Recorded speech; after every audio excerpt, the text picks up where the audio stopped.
Welcome. This is James Corbett of CorbettReport.com. And I'm James Evan Pilato of MediaMonarchy.com. Bill Gates gets the boot. We've got that story, plus Cellebrite gets the hack. But first, via the mail on Sunday, James, we kind of ended last week's episode saying, oh, geez, there is a lot of rough news. 2017 is already shaping up to be pretty rough. I like this story to begin with. Not that it's ha-ha funny, but I find it's an interesting insight into what we kind of see going on all around the world, and it comes via the mail on Sunday. The vast majority of left-wing protesters arrested on suspicion of politically fueled offenses in Berlin are young men who live with their parents. The figures in a new report, which were published in the daily newspaper Bild in Germany, revealed that 873 suspects were invested by authorities between 2003 and 2013, in a decade. Of these, 84% were men and 72% were between 18 and 29. More than half of the arrests were made in the Berlin districts of Friedrichshain, Kreuzberg, and Mitte, mostly during demonstrations. A third of them were unemployed, and 92% of them still live with their parents. The figures published in the Berlin newspaper said the offenses committed against a person, in 4 out of 5 cases, the victims were police officers. In only 15% of these cases, or rather in 15% of these cases, the victims were right-wing activists. The new figures were released by the Federal Office for the Protection of the Constitution, which also notes between 2009 and 2013, the Bild report claims left-wing assassins attempted to commit 11 murders. Now, I'm glad I actually translated the original Bild story from German because I learned that their headline was 92% of the radically left-wing ones still live with mummy. James? Well, indeed, it reminds us of that quote that has been attributed to Winston Churchill, probably falsely. If you're not a liberal at 25, you have no heart. If you're not a conservative at 35, you have no brain. Yeah. But this is just more of that left-right divide and conquer nonsense that I see being pushed out absolutely as hard as I've ever seen it in my life right now. Not just from the mainstream, but from the pseudo-supposed alternative as well. It's all about just hating and making fun of and mocking and basically trying to put down anyone who doesn't agree with you 100% on everything. And it is about hate your neighbor, not your rulers. Which is the exact opposite of what I think we need to be concentrating on. So that's the way I see this story. And I have a lot more to say about this because I really think this is probably the most important issue we're dealing with right now. And TruthStream Media has put up a couple of great videos in the past week about this, about the divide and conquer and about chaos, programmed chaos and all of this. So I will direct people to those recent videos. And you don't want to dehumanize your quote-unquote enemy, because the real enemy is not your neighbors, it's not people living with their mommy or whatever. It is the people who own and control the system. It is the banksters. It is the people at the top of the system. It is not your neighbor. An interesting flip side to this one, James, as we'll include as a related story from the BBC. Police forces across the UK paid out at least £22 million to informants over the last 5 years, according to figures obtained by BBC Radio 5. I think it's these kind of stories, and I mean all of these stories that we'll talk about this week on episode 297 of New World Next Week for February 9th, 2017. Hopefully try and get at the heart, or at least strike at the root and look at kind of deep state politics of what really goes on behind the scenes of how this divide and conquer has been going on and on and on. And James, I think, unfortunately, in some ways it still hits on the purge meme that I have been talking about for the better part of the last year or so. Hate thy neighbor. It is, seasons don't matter anymore. We talked about the summer of rage. It turned into the fall. It just continues on and on and on. Our second story this week comes via Redmond Pie online, as back in spring of 2016, and we made only brief mention of it in some of the related headlines towards the end of a New World Next Week episode. Spring 2016, when Apple refused to unlock an iPhone 5C for the authorities following the San Bernardino incident in December 2015. The company made the argument that if created a tool for opening up an encrypted iPhone, then it would create the potential for that tool to fall into the wrong hands and ultimately make iPhone encryption obsolete. The FBI disagreed and went ahead and found someone else to do the hacking, Israeli firm Cellebrite. Now, in a turn of events that have more than a hint of irony to them, Cellebrite has now had their own servers hacked, with most parts of that iPhone hacking tool leaked now out on the web. A report by Motherboard cites a source who hacked into a remote Cellebrite server and stole 900 gigs of data, including evidence that Cellebrite also works for countries like Russia, Turkey, and UAE. I feel like I've maybe heard those countries mentioned in the news recently. James, this story happened a few weeks ago, or at least we hear about it a few weeks ago, and now this is slowly kind of catching your interest and everyone else's interest as well. What makes you hit up on this story right now?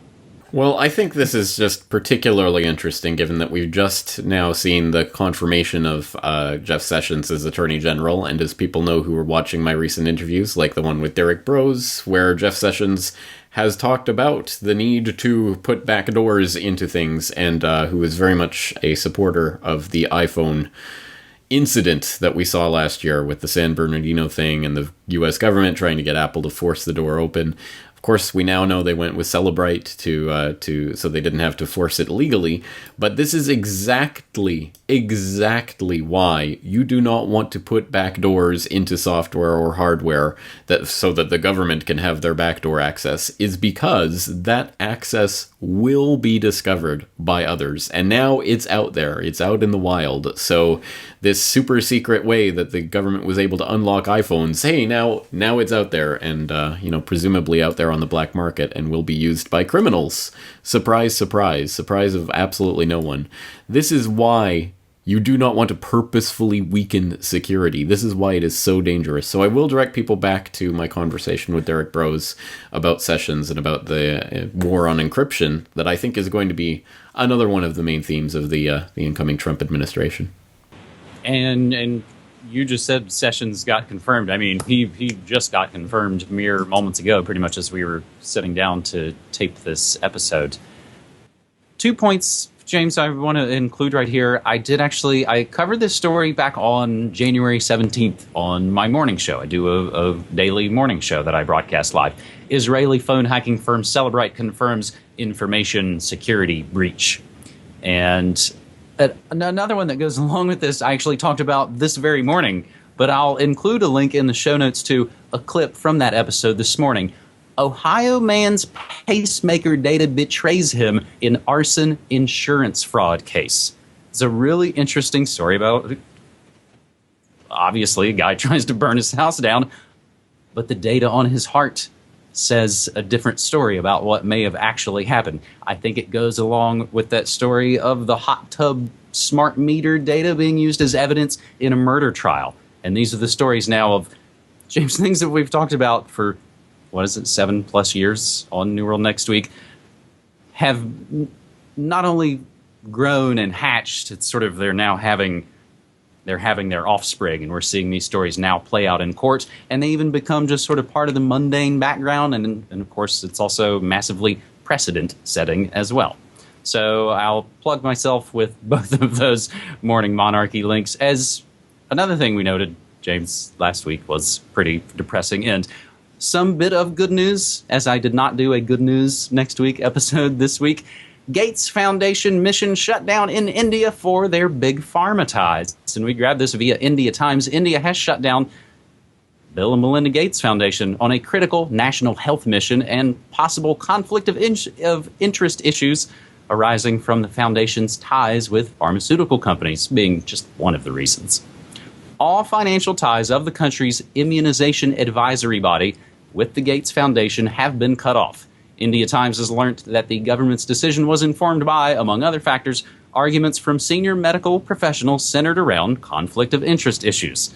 There were questions about the Gates Foundation's ties with pharmaceutical companies and the possible influence this may have had on the country's vaccination strategy.